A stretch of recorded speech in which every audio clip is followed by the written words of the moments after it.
Allez, on part sur North Hammer Open 2022, 40K, le Sholon, donc taux. Ah bah tiens, il y a encore un taux. Et on a un Drukhari, donc Drukhari après les séries Nerf qui est devenue une faction plutôt équilibrée. Mais du coup, vu qu'elle est équilibrée, bah elle n'est plus dans le tiers S, du coup. Elle va être tiers 1 toujours, mais elle est plus dans ce tiers où vous avez les factions les plus cheatées du jeu. Alors, 15 artistes à flèche, ok, on va regarder la liste. Donc, on a une patrouille en Cabal Blackheart avec voilà, la cour de l'Archonte. On a deux cours de l'Archonte, ouais, putain. Donc, un Archonte, deux Archontes, ok, c'est pour ça qu'il a les deux cours.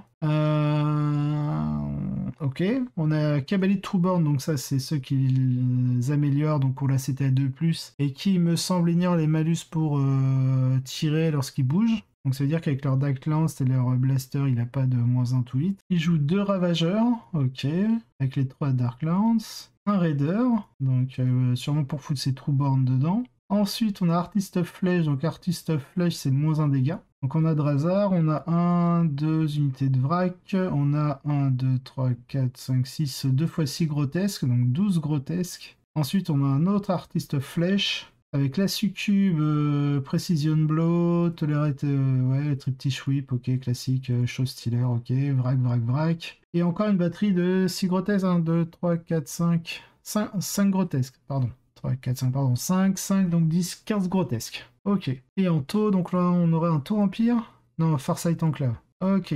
Alors, on a quoi? On a un cadre Fireblade avec la pure taille d'engramme. Donc ça, c'est pour pouvoir avoir, il me semble, c'est récupérer sur 3+, quand on utilise certains stratagèmes. On a un commandeur Farsight, on a un Colstar, on a Breacher, unité de Crisis, une Stealth avec la Homing Beacon, Tactical Drone, on a la triplette de Hammerhead et une triplette de Devilfish. C'est pas classique comme liste, ok, parce qu'on a qu'un seul pack de Crisis avec seulement 2 Shield Drones. Ok.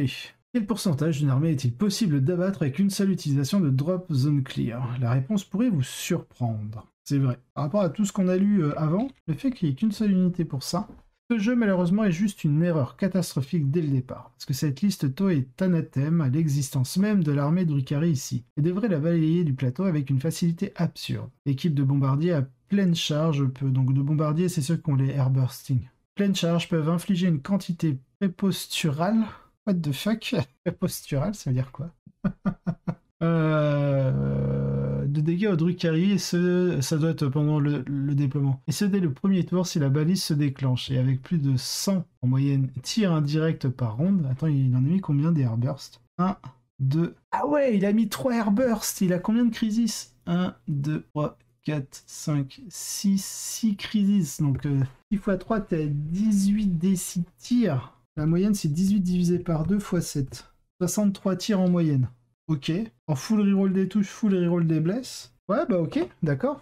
Alors, 100 en moyenne, alors la moyenne c'est pas 100, mais voilà, tir indirect par ronde. Elle pourrait balayer une grande partie de la liste de Drukhari sans jamais quitter son abri, étant donné que les taux verrouillent jusqu'au bout, tout en rendant pratiquement impossible pour les Drukhari de marquer à leur tour, et qu'il est très probable qu'ils se débrouillent bien avec nos prisonniers. Les elfes sont obligés de sortir et d'engager, mais quand ils le font, les choses ne peuvent qu'empirer. Les breachers tirant sur les grotesques à mort, que du coup, ouais, ils ont force 6, PA-2, dégâts 1. Ok, donc ouais, la force 6 contre l'endu 5, voire endu 6, s'il y avait un... Merde, comment ça s'appelle? Mais il n'y a pas. Un homoncule. Mais il n'y a pas. Où j'en suis? J'en suis là, hein. Je dis sur ça. Nos prisonniers, quand ils le font, voilà, sur les grotesques à mort. Les hammerheads vaporisant instantanément tout ravageur assez fou pour se montrer, puis opérant toute impunité à partir de là. Et les chargeurs constant et imparable des airbursts vont mettre fin à cette partie du roman en utilisant probablement Strike and Fade par excès de prudence pour éviter de permettre accidentellement une contre-charge. Voilà, c'est le Strike and Fade. En fait, ça lui permet, une fois que sa crisis a tiré, de faire un normal move de 6 pouces. C'est vrai que là, sa liste a l'air d'être bien construite pour défoncer la liste Drukhar. Les Drukharis ont désespérément besoin de quelque chose de plus rapide ici, quelque chose à utiliser pour des charges d'intimidation de grande envergure, et sans cela, il est extrêmement peu probable qu'ils trouvent une route pour passer le mur absolu d'horreur indirecte auquel ils sont confrontés. Ils ne l'ont pas fait. Ouais, 100 à 26...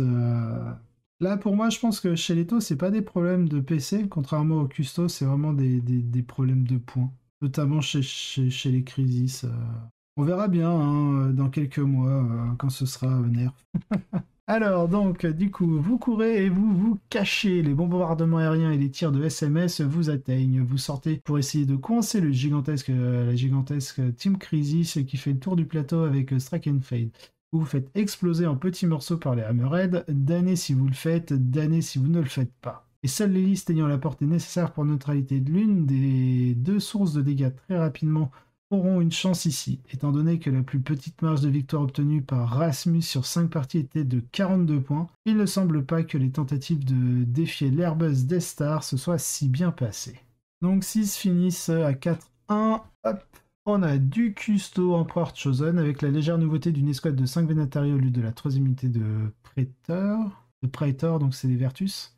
Les motos. Ensuite, on a du taux, un set personnalisé avec calme, sous pression, saturation de feu et 2 grandes unités de crisis, l'une avec des doubles canons à rafale et des fusils à plasma simples, l'autre avec de simples canons à rafale et des doubles lance-flammes taux.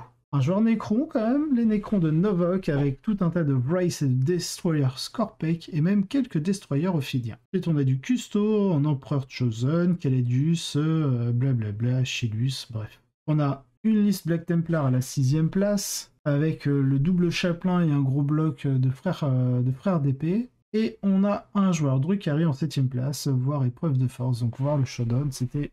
Donc lui, ouais, il finit 7ème le pauvre, en même temps là, sa partie contre le taux, j'aurais pas voulu être à sa place.